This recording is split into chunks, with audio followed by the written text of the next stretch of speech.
आज का हमारा विषय है हु इज़ गॉड, ईश्वर कौन है। बहुत से लोग जीवन भर ईश्वर से अपरिचित रह जाते हैं। मैं इस विषय को अत्यंत सरल और सहज तरीके से व्यक्त करने की कोशिश करूंगा। भगवान अर्थात ईश्वर की परिभाषा है एक दैवीय रूप, एक दैवीय शक्ति जो प्रत्यक्ष अप्रत्यक्ष हमारी मदद करती रहती है। भगवान का अर्थ है भा से भूमि, का से गगन, वा से वायु, आ से अग्नि, ना से नीर। ये 5 तत्व ईश्वर अर्थात भगवान का एक रहस्यमय रूप है और यह कण कण में विद्यमान है। सारे संसार की उपस्थिति ईश्वर की उपस्थिति से ही संभव है। जिस प्रकार समुद्र की एक एक बूंद में समुद्र के सभी गुण समाहित होते हैं, उसी प्रकार से भगवान भी सभी जीव जंतुओं में समाहित हुआ करता है। सिर्फ भगवान का नाम रटने से भगवान नहीं मिलता। भगवान को पाने के लिए मन और हृदय में सच्ची श्रद्धा होनी भी जरूरी है। श्रद्धा अर्थात विश्वास, मन का एक विश्वास, एक बिलीफ सिस्टम। बिलीफ अर्थात मन का विश्वास एक ऐसी शक्ति है जो जिस चीज़ से जुड़ जाती है वह चीज़ें मिरेकल हो जाती हैं। परमेश्वर वह सर्वोच्च पारलौकिक शक्ति है जिसे इस संसार का जनक और शासक कहा गया है। ईश्वर की संरचना ब्रह्मांड की संरचना से जुड़ी हुई है, अर्थात समस्त ब्रह्मांड ईश्वर के भीतर मौजूद है। ईश्वर ही ब्रह्मांड है, किंतु संसार के तर्कशील वैज्ञानिक ईश्वर के अस्तित्व पर उंगली उठाते आ रहे हैं। ईश्वर को लेकर दुनिया में बहुत से संशय हमेशा मौजूद रहते हैं। भगवान कोई ऐसा व्यक्ति नहीं है जो दूर आकाश में छुपकर बैठा हुआ है। भगवान ने ही समय और स्थान को जन्म दिया है। वह समय और स्थान से परे की शक्ति है। हमें बचपन से भगवान के बारे में जो कुछ भी बताया गया है सब एक कल्पना मात्र है, जबकि ईश्वर का सत्य तो कुछ और ही है। पुराने समय के लोगों ने प्रकृति अर्थात नेचर की शक्ति को देखकर भगवान की परिकल्पना करी और उसे किसी इंसान की तरह एक रूप दे दिया। भगवान को समझने के लिए मानवीय मन असहाय है, किंतु मानवीय मन के भीतर सारे रहस्यों का उत्तर भी मौजूद है। पृथ्वी पर कुछ ऐसे महान वैज्ञानिक भी हुए जिनको भगवान के अस्तित्व पर पूर्ण विश्वास था और वह ईश्वर जैसी शक्ति में गहरा आस्था रखते थे। प्रसिद्ध जीव विज्ञानी Charles Darwin, Ibrahim, Albert Einstein, Marie Curie तथा कुछ और दुनिया के महान वैज्ञानिक आदि ऐसे अनेक सफल वैज्ञानिक हैं जो ईश्वर में गहरी आस्था रखते थे। वैज्ञानिक पद्धति में के संस्थापक के रूप में जाने जाने वाले सर फ्रांसिस बेकन का मानना था कि वैज्ञानिक प्रगति के लिए एक संगठित तरीके से डेटा इकट्ठा करना और उसका विश्लेषण करना अति आवश्यक है। यह विज्ञान के लिए बहुत जरूरी अंग है, किंतु वह भी ईश्वर के अस्तित्व में विश्वास रखते थे। प्रत्येक मनुष्य अपने जीवन में कभी न कभी ये जरूर सोचता है कि भगवान कौन है तथा वह स्वयं कौन है और कहाँ से आया है और इस जीवन के बाद उसका क्या होगा। महान साइंटिस्ट अल्बर्ट आइंस्टीन 20वीं सदी के सबसे प्रसिद्ध भौतिकविदों में से एक हैं। उन्होंने कहा था कि सबसे सुंदर चीज़ें जो हम अनुभव करते हैं वह रहस्यमयी होती हैं। 12वीं शताब्दी के चिकित्सक दार्शनिक मोसेस मेमोनाइडस ने लिखा था कि यदि आप ईश्वर को खोजना चाहते हैं तो सबसे पहले प्रकृति के विज्ञान का अध्ययन करें, तत्पश्चात ही आप ईश्वर को समझ पाएंगे। इस दुनिया में सभी चीज़ों को कंट्रोल करने वाली एक शक्ति अवश्य है, जिसे हम गॉड अर्थात ईश्वर भगवान कहते हैं। इंसान का मन और शरीर एक पहेली है जिसे विज्ञान आज तक नहीं समझ पाया है। ईश्वर का रहस्य ब्रह्मांड की रचना में छुपा हुआ है। गॉड का अस्तित्व है या नहीं, इस संबंध में सदियों से बहस होते आए हैं। भगवान के होने न होने का रहस्य ब्रह्मांड की उपस्थिति से जुड़ा हुआ है। वैज्ञानिकों का मानना है कि महाविस्फोट के जरिए ब्रह्मांड की उत्पत्ति हुई है, एक महाविस्फोट जिसे बिग बैंग कहा जाता है।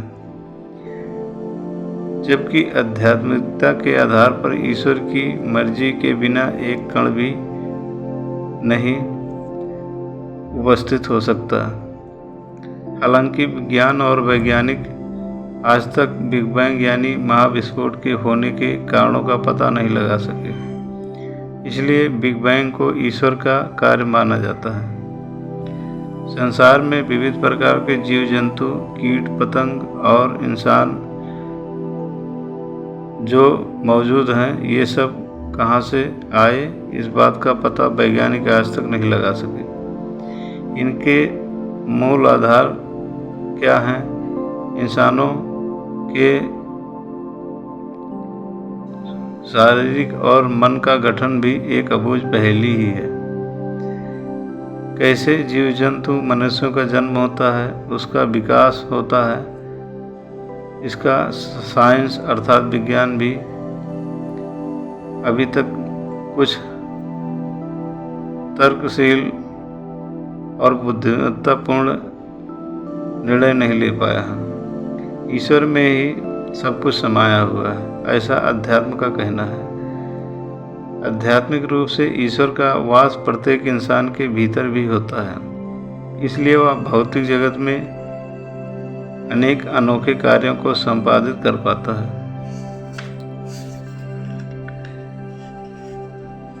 जो व्यक्ति मनुष्य या वैज्ञानिक ईश्वर के अस्तित्व पर प्रश्न उठाता है, वह इस बात का गहरा सबूत है कि भगवान का अस्तित्व है, इसलिए उस पर प्रश्न उठाया गया। प्रश्न ही प्रमाण है, क्योंकि ईश्वर के बिना आप ये प्रश्न नहीं कर सकते। ईश्वर एक सर्वश्रेष्ठ ऊर्जा है जिसके बगैर हम अपनी पलकें भी नहीं झपका सकते। अर्थात ईश्वर या भगवान एक अति सूक्ष्म ऊर्जा है जो अत्यंत अलौकिक है और अपने सूक्ष्म ऊर्जा के रूप में ही वह सारे कार्य अपने करता है। हमारी पृथ्वी इस ब्रह्मांड का एक माइक्रोन भी नहीं है। अर्थात माइक्रोन जिसे हम आंखों से नहीं देख सकते, उसका अरबों खरबों से भी लघु हिस्सा होता है। यह अकल्पनीय है। हमारे सौरमंडल में हमारा सूर्य है जो अनंत काल से अपने समय पर निकलता और फिर अस्त होता है। यही प्रक्रिया चंद्रमा की भी है। इसके अलावा वैज्ञानिक दृष्टिकोण से देखा जाए तो हमारी पृथ्वी का भ्रमण उस स्पीड से है और इतना नियंत्रित तरीके से है जिसकी हम कल्पना भी नहीं कर सकते। अर्थात हमारी पृथ्वी 24 घंटे में अपना एक भ्रमण पूरा कर लेती है। ऐसी स्थिति में माइक्रोन तो छोड़िए, माइक्रोन के खरबों यदि कोई 0.001% हिस्सा डिसेबल होता है तो पृथ्वी एक माइक्रो सेकंड में सब कुछ खत्म व तबाह कर सकती है। अब सबसे बड़ा प्रश्न यह है कि इन सभी चीज़ों को कंट्रोल कौन करता है। कुछ लोग कहेंगे कि यह स्वयं होता होगा। हमने आपकी बात चलो मान ली, लेकिन विज्ञान, हमारा आधुनिक और तर्कशील विज्ञान की प्रसिद्ध थ्योरी है कि स्वयं से इस सृष्टि में कुछ भी नहीं होता। एक मोटर कार या इंजन चलाने के लिए उसमें ईंधन चाहिए होता है।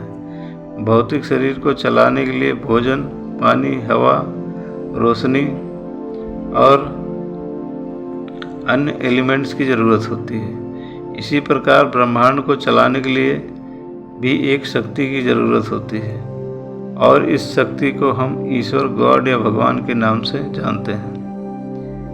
प्रकृति के नियमों पर गौर कीजिए। आम के वृक्ष से आम ही जन्म होता है। नीम के पेड़ से नीम का जन्म होता है। ईश्वर को देखने के लिए योग के मार्ग पर जाना पड़ता है। योग अर्थात जीवन की गहराई में उतरना पड़ता है। कभी हम ईश्वर के सच्चे रूप का दर्शन मानवीय जीवन में नहीं कर पाते, लेकिन इसके दर्शन के लिए अध्यात्म में आपको श्रद्धा होनी आवश्यक है। ईश्वर अति सूक्ष्म शून्यात्मक ऊर्जा है, अनंत है, विशाल है, सर्वव्यापी है। वह है भी और नहीं भी। जो होकर भी नहीं रहता वही ईश्वर है। आधुनिक विज्ञान के अनुसार हमारे ब्रह्मांड में 100 अरब से अधिक गैलेक्सी मौजूद हैं और प्रत्येक गैलेक्सी में 100 अरब तारे हैं। आप अंदाज़ा लगा सकते हैं कि हमारा ब्रह्मांड कितना अनंत है और कितना विशाल है। ब्रह्मांड की उत्पत्ति को लेकर अब तक कई वैज्ञानिक सिद्धांत दिए जा चुके हैं, जैसे कि बिग बैंग, जिसका जिक्र मैंने पहले अभी किया है। बिग बैंग थ्योरी जो अब तक का सर्वमान्य सिद्धांत है, इस सिद्धांत के अनुसार हमारे ब्रह्मांड की उत्पत्ति एक बिंदु में महाविस्फोट के कारण हुई है। किंतु प्रश्न यह है कि बिंदु जिससे बिग बैंग हुआ, वह बिंदु आखिर कहाँ से आया और इस बिंदु में क्या था? बिंदु में महाविस्फोट के कारण ही बिंदु का फैलाव होता चला गया और ब्रह्मांड का जन्म हुआ। हमारा आधुनिक विज्ञान उस बिंदु के रहस्य को आज तक नहीं समझ पाया है और यह एक आयाम के बाद चुपचाप अर्थात विज्ञान मौन हो जाता है। ईश्वर या गॉड कौन है? इस प्रश्न का उत्तर पाने के लिए अपने मन के भीतर अर्थात ध्यान की गहरी अवस्था में उतरना होता है। आपको वहाँ सब कुछ मिल सकता है। आपके सारे प्रश्नों के उत्तर वहीं मौजूद होते हैं। ईश्वर और उसकी शक्तियाँ प्रत्येक मनुष्य के भीतर अवचेतन रूप में विद्यमान होती हैं, क्योंकि ईश्वर एक सूक्ष्म, अति सूक्ष्म ऊर्जा है। वह अनंत और सर्वव्यापी है। दोस्तों, ध्यान देने की बात यह है और सत्यता यह है कि इस संसार में जो मनुष्य और वैज्ञानिक ईश्वर के अस्तित्व पर प्रश्न उठाते हैं, उन्हें भी ईश्वर ने ही बनाया हुआ है। और ईश्वर तो जगत के कण कण में विद्यमान है। विज्ञान उसे अपने दृष्टिकोण से देखता है, जबकि इंसान उन्हें अपने दृष्टिकोण से देखता है और उन्हें अपने लिए ईश्वर को एक ऐसे उपयोग की वस्तु समझता है जो उनके ज़रूरत पर काम आ सके। ईश्वर कोई व्यक्ति नहीं है। ईश्वर को अध्यात्म में सिर्फ शक्ति कहा गया है और उसके पहचानने के लिए एक नाम दिया गया, गॉड, ईश्वर, भगवान आदि आदि। तो दोस्तों, भगवान तो ज़रूर है, गॉड तो इस संसार में अवश्य है, तभी यह पूरा संसार एक नियंत्रित ढंग से बनाया गया और इसे चलायमान रखा गया है। विज्ञान या कोई मनुष्य आज तक अपने ही मन को नहीं समझ पाया, मस्तिष्क की थ्योरी को नहीं समझ पाया। एक पैटर्न समझने के बाद जब विज्ञान चुप हो जाता है तो कई प्रश्नों के उत्तर वह नहीं दे पाता और वहाँ वह मौन की भाषा को अपना लेता है। तो दोस्तों यही है ईश्वर की सत्यता।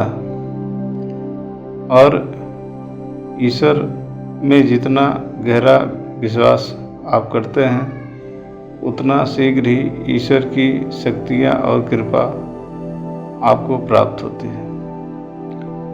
तो दोस्तों उम्मीद है कि आप ईश्वर के बारे में आप अच्छी तरह समझ गए होंगे कि ईश्वर कौन है और कहाँ रहता है। दोस्तों इस वीडियो में बस इतना ही। मिलते हैं नए वीडियो के साथ जल्दी इसी तरह की महत्वपूर्ण जानकारी को लेकर। हमारे इस चैनल को सब्सक्राइब जरूर कर लें और जानकारी अच्छी लगी हो तो इसे लाइक और शेयर भी करें। आपके मंगल कामना के साथ यह वीडियो देखने के लिए आपको हृदय से बहुत बहुत धन्यवाद।